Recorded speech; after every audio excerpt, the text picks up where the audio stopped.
Hello and welcome to another episode of Top Deck, the series where we take a look at some of the leading TCG deck lists, and this time we have on Oliver Newton, a previous UK national champion, returning with an astounding first place record with Altergeist in, April 2019. So heading into April, we've got Salamangrates, we've got Thunder Dragons, we've got Sky Strikers, all of these massively popular decks, and no, you can blow them out of the water just by playing an Altergeist list. So Ollie's been a big fan of this deck ever since it came out and became an actually playable set, and so I thought I'd take you through his list and his comments on the whole event and the build structure here. So we have one Kunkery, triple Marionetta, triple Milliseek, triple Multi-Faker, double Silkatus, very standard lineup for the Altergeist monsters that's been established, triple Ash Blossom, triple Vela, and triple Phantasme as sort of the key monster hand traps for this format. 1-1-for-1 for the additional plays, triple Extravagance. You don't care too much about your extra deck since you're setting up so many disrupts from the main deck anyway. One Manifestation, double Protocol, one Order, triple Impermanence rounds off the remaining hand traps. The fact that you can do this and then multi-faker in your opponent's turn if they go first is a huge bonus for this deck. Triple Spoofing, one Judgment, triple Strike, and one Warning. That Solemn package rounding things off there. For the extra deck, one Blood Me Fist. Interesting choice here.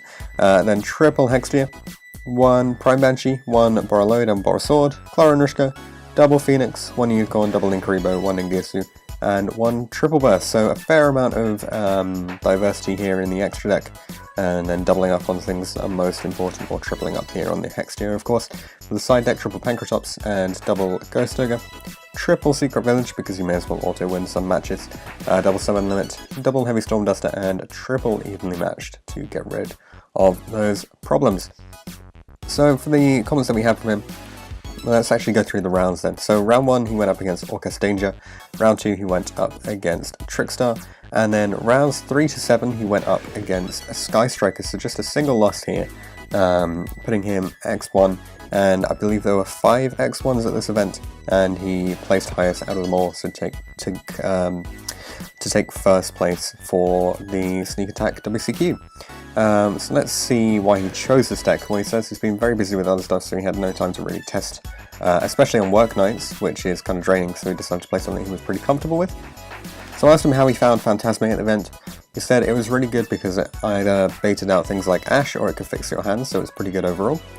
With 1-for-1 in deck, he says it's pretty easy to resolve this because he has 21 monsters, so getting out Milliseek and still having a normal summon is pretty broken for the deck, since I can see your search and your first access to your Altergeist Link monsters.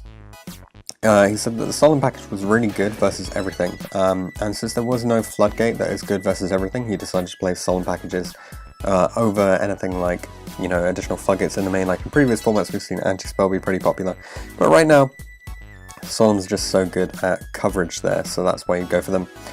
He really enjoyed playing the Extravagance here. He said that it's pretty much Pot of Greed for the deck. You never really resolve more than one in the game, and he says he thinks he activated it about 4 times throughout the entire event. The Blood Me Fist is in the extra deck just for a laugh.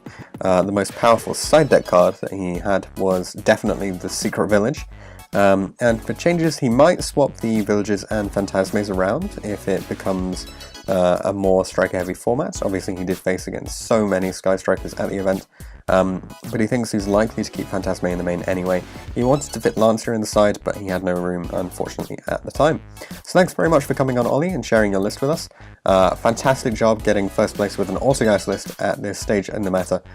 Actually great to see this deck performing so well. You know, it has a real ability to combat quite a lot of the meta, and I'm sure you'll be piloting this deck and many others well ahead into the future and steamrolling over your opponents.